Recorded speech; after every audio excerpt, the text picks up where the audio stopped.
Radio Publique Africaine.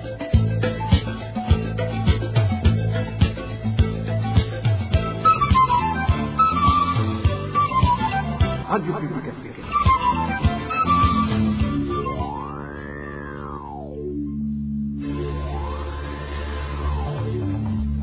C'est le moment de suivre le journal parlé en français. À la présentation, Josiane Mouzaneza. Merci de votre fidélité, amis de la RPA. Bienvenue à ce journal dont voici d'abord les grandes articulations.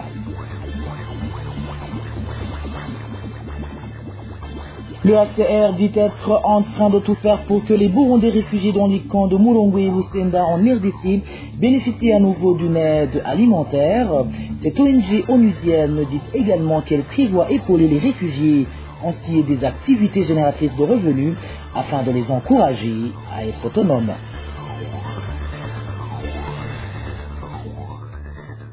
Les enseignants de la commune de Gistourou, nous sommes en province Burumouza, s'insurgent contre des contributions, leur exiger des contributions destinées à la construction d'une permanence provinciale du parti au pouvoir, le CNDD-FDD.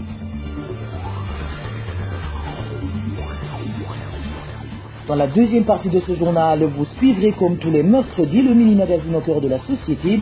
Et aujourd'hui, il sera question de la persistance de carences de bancs pupitres dans divers établissements scolaires. Voilà pour le sommaire. Bien le bonsoir chez vous, mesdames et messieurs. Tout de suite, le développement de ces titres.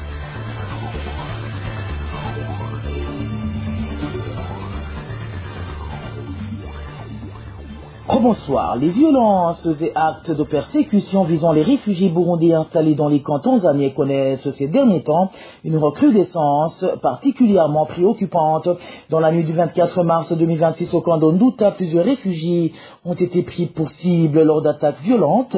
Selon nos sources, certains ont été grièvement blessés à l'arme blanche, tandis que d'autres ont subi des passages à tabac d'une rare brutalité, les laissant dans un état critique. David Claude Bananayo pour plus de précision.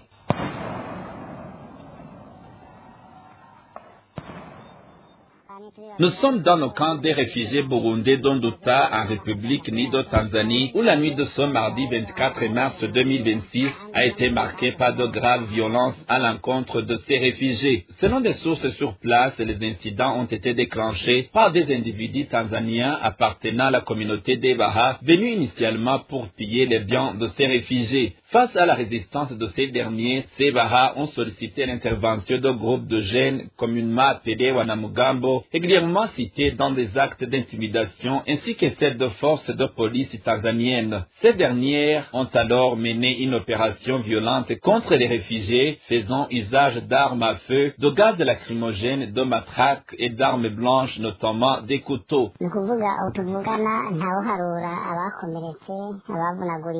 À l'heure actuelle, il est impossible d'établir un bilan précis du nombre total de blessés et de personnes grièvement atteintes.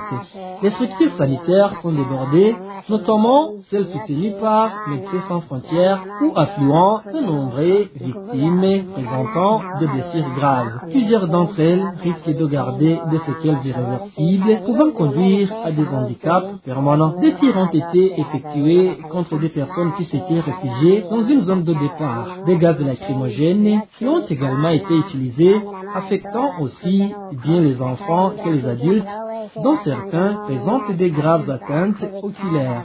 Par la suite, les forces impliquées ont procédé à des violences ciblées. Des hommes ont été systématiquement battus, certains grièvement, tandis que d'autres ont été poignardés.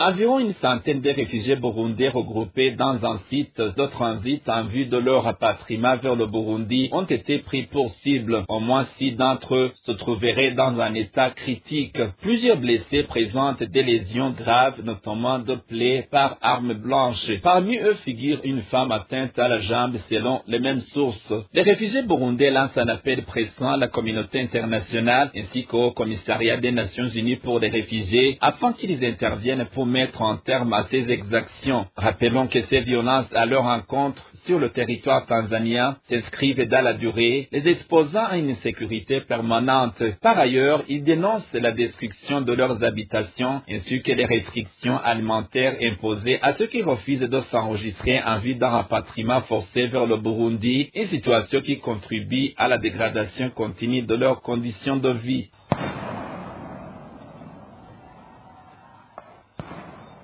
David Claude Mbananayan, parlons toujours de réfugiés. Le Haut Commissariat des Nations Unies pour les réfugiés, HCR en sigle, à travers sa section en République démocratique du Congo, confirme que les réfugiés vivant dans les camps de Lusenda et Mulongwe ne reçoivent plus de vivres comme auparavant. Bien que la durée de cette suspension et ses causes ne soient pas spécifiées, Ali Mahamat, chef de la sous-délégation du HCR pour l'Est de la RDC, reconnaît que cette situation a déjà entraîné de graves conséquences aux réfugiés.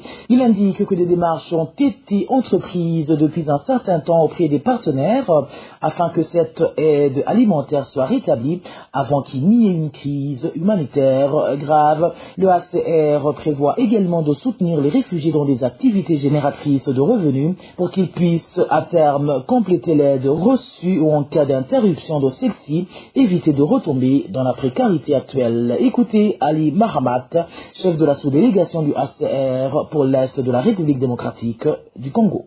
Concernant la rupture d'assistance alimentaire, c'est vrai, nous travaillons en étroite collaboration avec le PAM qui est chargé de fournir des vivres à ces réfugiés. Donc, en tant qu'HCR, nous sommes pleinement conscients de la rupture d'assistance alimentaire et de ses conséquences dramatiques sur les réfugiés. Nous suivons la situation de près en coordination avec tous nos partenaires humanitaires. Nous alertons depuis plusieurs semaines sur le risque lié à la diminution des ressources alimentaires et appelons à une mobilisation urgente pour éviter une crise humanitaire majeure. Donc nous y travaillons et donc on espère que nous allons avoir les ressources nécessaires pour remédier à cette situation. Sur la question concernant les mesures pour sauver des vies, évidemment, pour ces réfugiés, c'est une priorité pour nous. Donc, nous intensifions nos efforts de plaidoyer auprès des bailleurs de fonds et des partenaires afin de rétablir tout ce qui est assistance vitale à ces réfugiés. C'est une priorité absolue de garantir que les réfugiés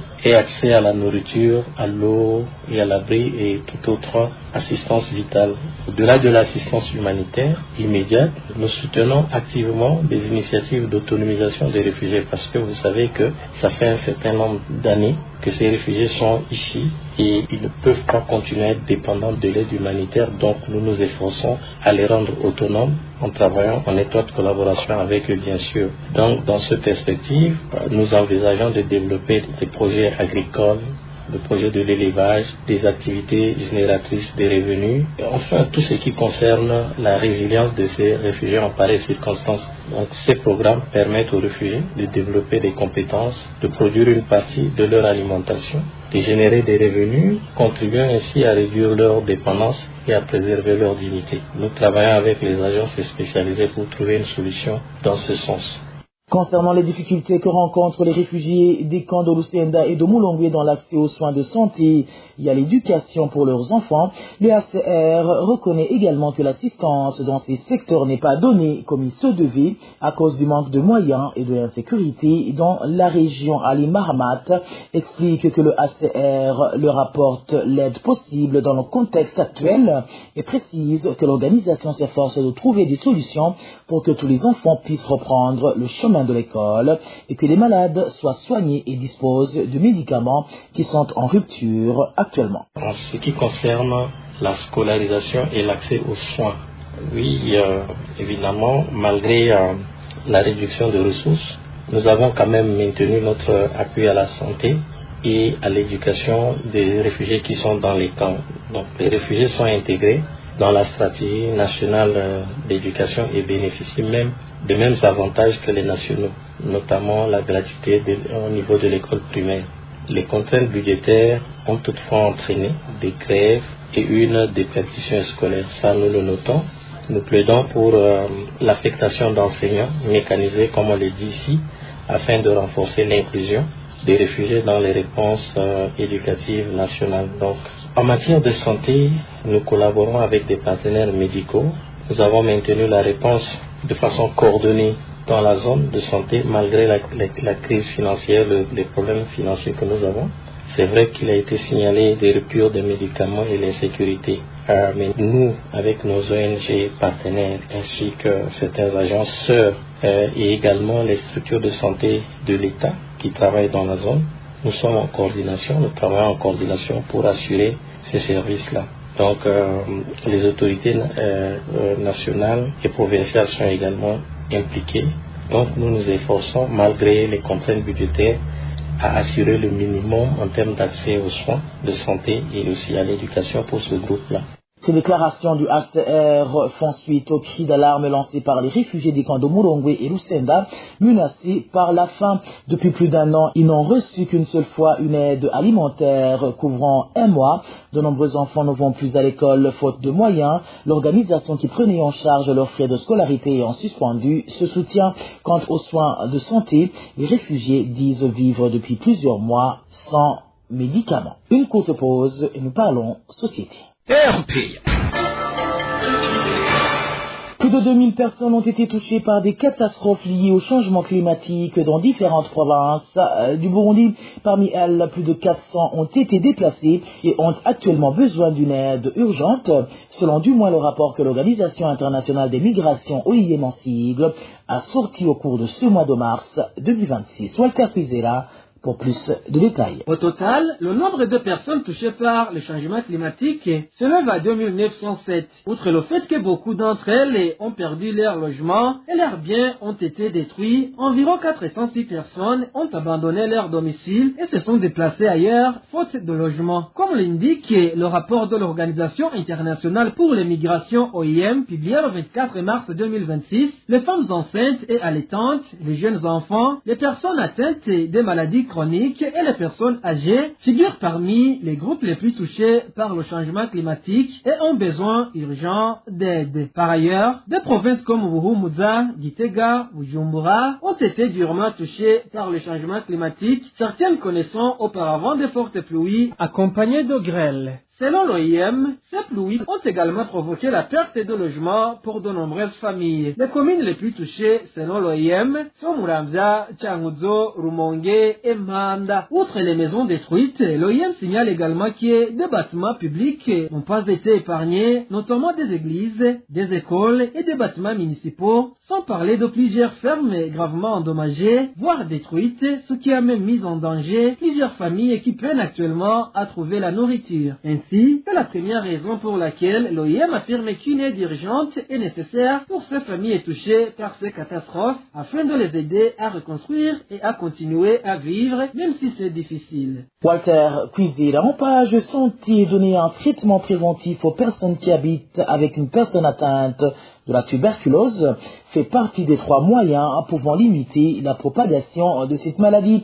L'annonce a été faite ce lundi par le directeur du programme national de lutte contre la tuberculose et la lèpre. C'était lors des activités préparatoires de la célébration de la journée mondiale de lutte contre la tuberculose.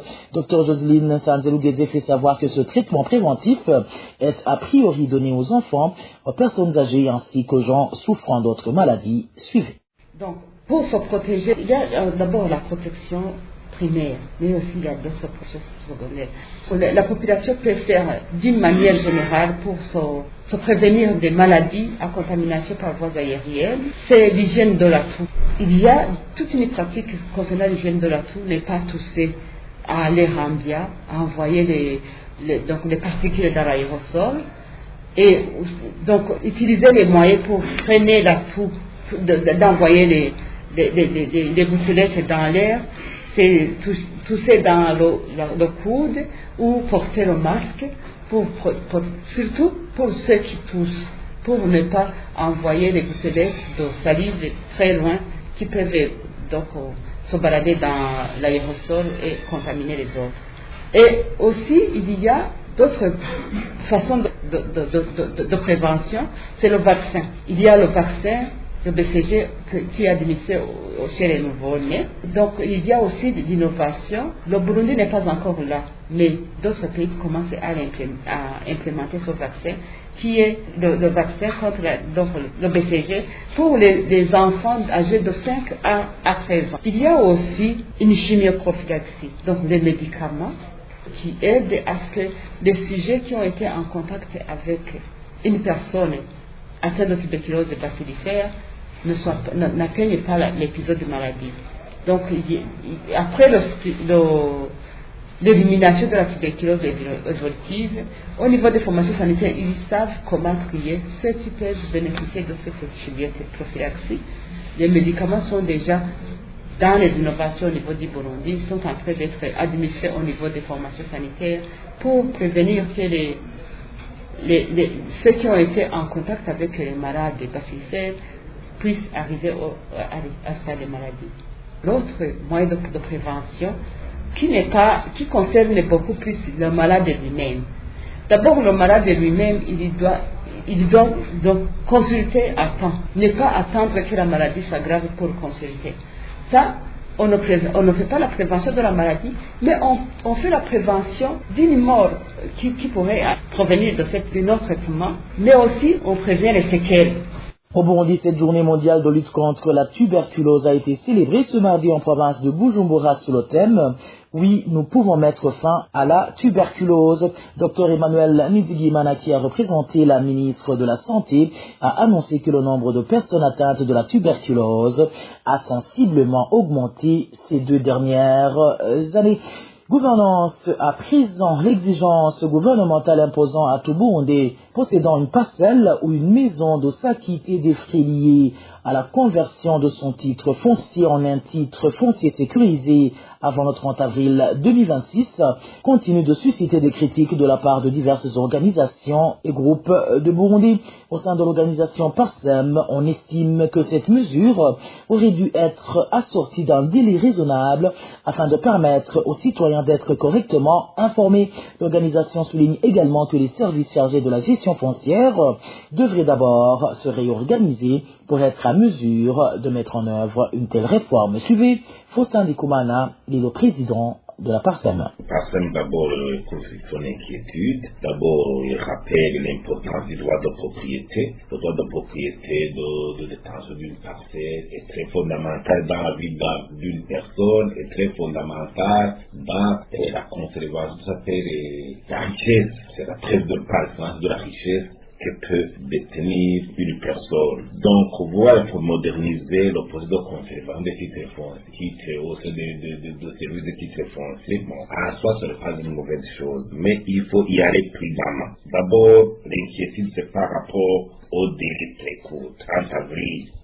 Un projet dont l'échéance est fixée à 30 avril et qui existe des millions des framboux, des millions et des millions aux propriétaires des parcelles pour justement se conformer à cette nouvelle exigence. On ne peut pas leur imposer une dépense d'une telle ampleur et appliquer en délai très court d'un mois. Deuxièmement, c'est le constat. D'abord, le service des titres fonciers depuis longtemps a été gangréné par une corruption légendaire, un cafouillage, des pertes de documents, un trafic de documents, l'obtention de double documents pour une même parcelle. C'est déjà un problème à ce niveau. Et des parcelles en situation conflictuelle actuellement, qui sont dans les litiges, au sein des juridictions ici compétentes. Les gens peuvent aller à la va-vite pour s'approprier des parcelles dans ce processus nouveau, alors que c'est une propriété déjà en conflit. Un pays déjà plein de corrupteurs et de corrompus. Vous savez aujourd'hui que le gouvernement, donc la système administratif burundais actuellement, regorge de beaucoup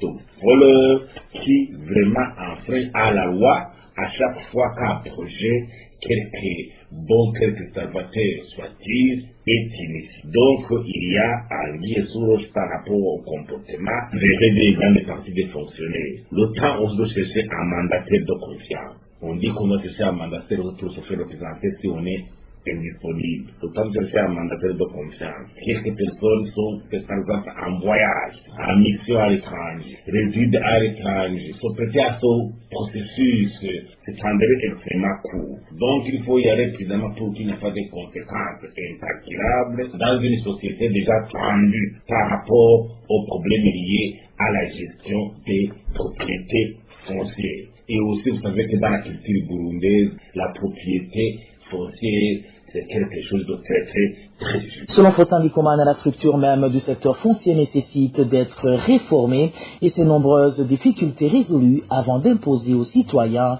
une opération d'une telle ampleur. Encore une fois, Faustin Ndikumana. Alors, Parsem demande au gouvernement de surseoir à fait d'abord un état de lieu des irrégularités au sein de la gestion et du service de titres fonciers, un audit de la situation, faire un plan de redressement, commencer par exemple à appliquer le nouveau processus d'octroi des titres électroniquement aux nouveaux propriétaires qui pourraient introduire leur dossier et procéder au remplacement des anciens propriétaires déjà enregistrés progressivement, quartier par quartier. Le processus peut prendre même 6 mois, 1 année, mais l'essentiel c'est que les résultats soient vraiment tangibles et ne créent pas d'autres dommages collatéraux dans la gestion de la société burundaise. C'était Faustin Ndikumana, président de la Parsem Gouvernance toujours. Une contribution comprise entre 5 et 10 000 francs burundais est actuellement exigée aux enseignants de toutes les écoles de la commune d'Issourou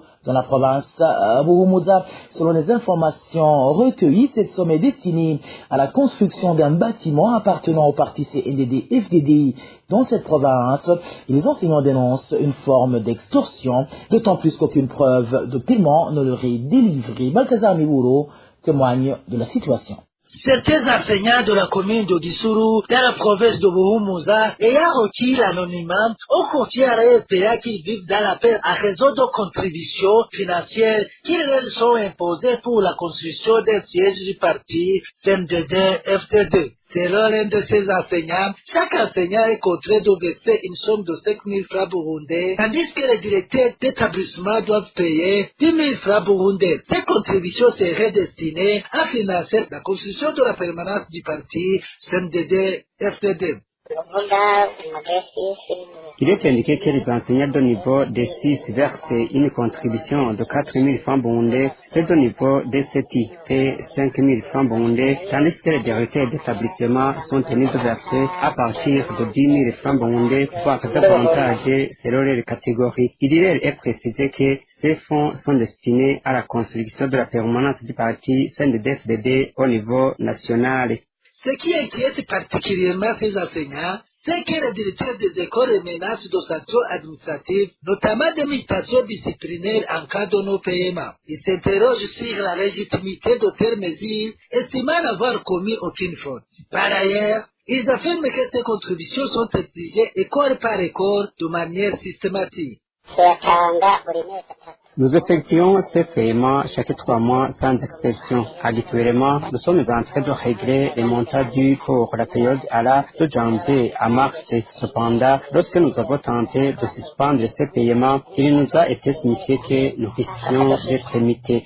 Nous préférons donc attendre afin de voir comment cette éventuelle mutation sera mise en œuvre, d'autant plus que nous n'avons commis aucune faute.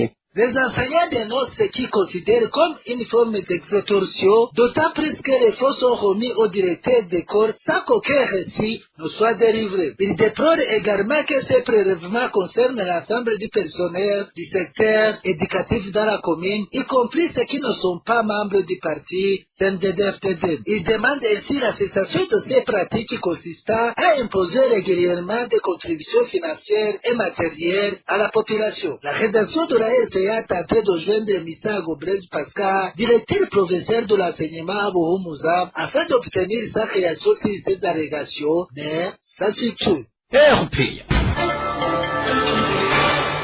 Place maintenant au mini-magazine au cœur de la société qui revient aujourd'hui sur le problème persistant du manque de bancs pupitres dans plusieurs écoles du pays à la fin de ce deuxième trimestre, alors que le ministre de l'Éducation s'était engagé en début d'année scolaire à ce qu'aucun élève ne soit contraint de s'asseoir par terre ou dans de mauvaises conditions en classe. Au cœur de la société vous est présenté aujourd'hui par Bertrand Nguendakouli.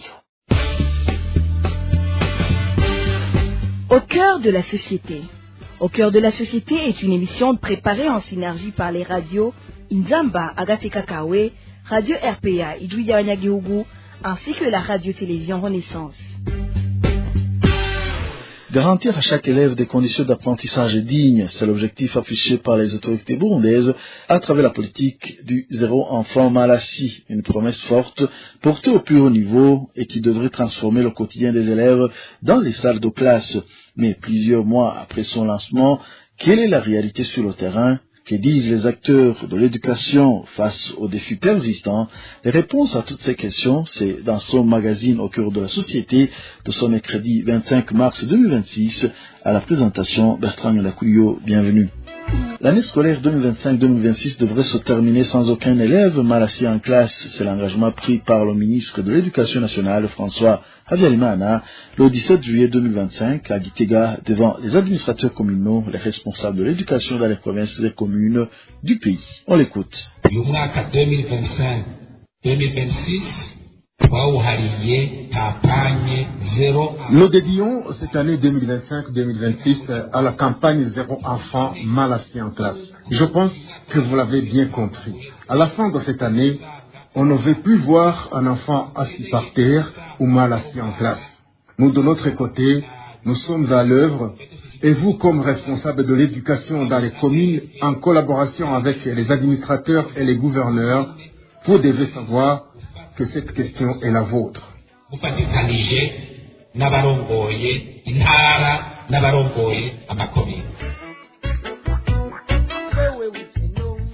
Lancée avec ambition à la rentrée scolaire 2025-2026, la politique du zéro enfant mal assis visait à garantir des conditions d'apprentissage dignes à tous les élèves burundais. Plusieurs mois après son lancement, à l'approche de la clôture du deuxième trimestre, le constat sur le terrain reste préoccupant.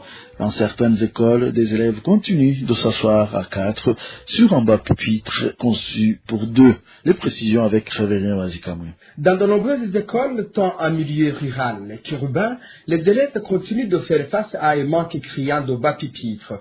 Certains s'entassent à 4 ou à 5 par banc, tandis que d'autres sont contraints de s'asseoir à même le sol. À Bujumbura, comme dans les provinces, les témoignages des responsables des établissements scolaires convergent. Les équipements fournis restent insuffisants face à l'augmentation constante des effectifs, ce qui rend dur le travail des enseignants et la difficulté de concentration pour les enfants dans de telles conditions. Cela influe inévitablement sur la baisse des performances scolaires et conditions d'apprentissage dégradées. Plusieurs voix critiques dénoncent une gestion inefficace des ressources allouées, l'absence d'un recensement précis des besoins, la distribution uniforme des budgets sans tenir compte des réalités locales, ainsi que le manque de transparence dans l'attribution des marchés publics soulève des inquiétudes. Au-delà des défis techniques et logistiques, cette situation est aussi révélatrice d'un problème plus profond. Un système marqué par la corruption, la mauvaise gouvernance et l'impunité, la gestion des fonds publics censés améliorer les conditions scolaires semble souvent échapper à tout contrôle rigoureux. Cette dérive est accentuée par une justice perçue comme fragilisée, voire instrumentalisée par l'exécutif, ce qui limite les mécanismes de redevabilité. Malgré ces difficultés, certains acteurs continuent de croire au potentiel de cette politique, à condition qu'elle s'inscrive dans une réforme globale du système éducatif. Cela passe notamment par une meilleure planification, une transparence accrue, l'implication des communautés locales et des investissements. Cela passe notamment par une meilleure planification, une transparence accrue, l'implication des communautés locales et des investissements dans les infrastructures scolaires. Au Centre pour le renforcement de l'éducation et du développement de la jeunesse CREDEJ, on estime que ce type de discours politique n'est pas nouveau au Burundi. Son président Arsène Arakaza appelle au ministre François Habyarimana à effectuer un état des lieux à l'échelle nationale et à sanctionner les responsables défaillants. Selon lui, sans mesures concrètes, ce programme risque de rester lettre morte sans réel impact pour les élèves. Et au sein du Centre pour le renforcement de l'éducation et du développement de la jeunesse CREDEJ, nous avons suivi le programme de l'État qui dit zéro enfant mal assis en classe, mais nous avons constaté malheureusement que ce sont des discours et propagandes politiques qui ne reflètent pas la réalité sur le terrain. Parce que selon nos enquêtes, un bas pupitre destiné pour des élèves serve maintenant de 6 à 8 élèves, ce qui met en doute automatiquement la qualité de l'apprentissage. Nous demandons au gouvernement de nous montrer là où les élèves sont bien assis en classe. Ce qui montre aussi l'indifférence du gouvernement du Burundi, c'est la réunion dans laquelle le ministre de l'Éducation était avec les responsables de l'éducation au niveau communal et provincial, qui s'est tenue au mois de juillet en 2025 dans la province de Gitega, où il disait qu'il y a eu des fonds alloués à l'achat des bâtiments, les fonds qui ont été envoyés au niveau communal, mais que ces fonds ont été détournés. Mais selon nos enquêtes, aucune poursuite judiciaire n'a été diligentée contre ceux qui ont détourné ces fonds. Il faut aussi noter que dans sa province natale de Rutana, la province natale du ministère de l'Éducation, les enfants sont aussi assis par terre. Les fonds ont été aussi détournés. Pour le CREDEJ, c'est désolant et inquiétant de voir l'éducation des enfants du Burundi en danger, où nous avons remarqué que les responsables de l'éducation sont seulement préoccupés d'inculquer l'idéologie du parti au pouvoir aux enfants du Burundi, au lieu de militer pour l'éducation de qualité qui doit être un levier de développement pour les enfants du Burundi. C'est dans ce sens que nous demandons au ministre de l'Éducation de se ressaisir et de donner la priorité à l'achat des bâtiments pour préserver l'avenir des enfants du Burundi qui méritent une éducation de qualité. Entre promesses des autorités et réalité du terrain, des efforts restent encore à fournir pour garantir à chaque élève des conditions d'apprentissage dignes. La question reste donc posée, les engagements seront-ils pleinement tenus d'ici la fin de l'année scolaire? Seul l'avenir nous le dira.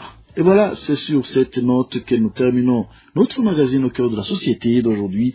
Rendez-vous mercredi prochain pour un autre numéro. Au revoir.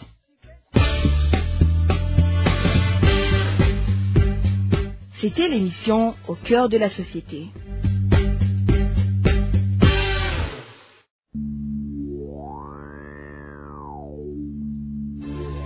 Et voilà, amis fidèles de la RPA, c'est par ici que nous mettons fin au journal en français de ce mercredi 25 mars 2026. Merci pour votre aimable écoute. Merci également aux équipes rédactionnelles et techniques pour leur franche et parfaite collaboration. À la présentation de ce journal, vous étiez avec Josiane Moudaneza.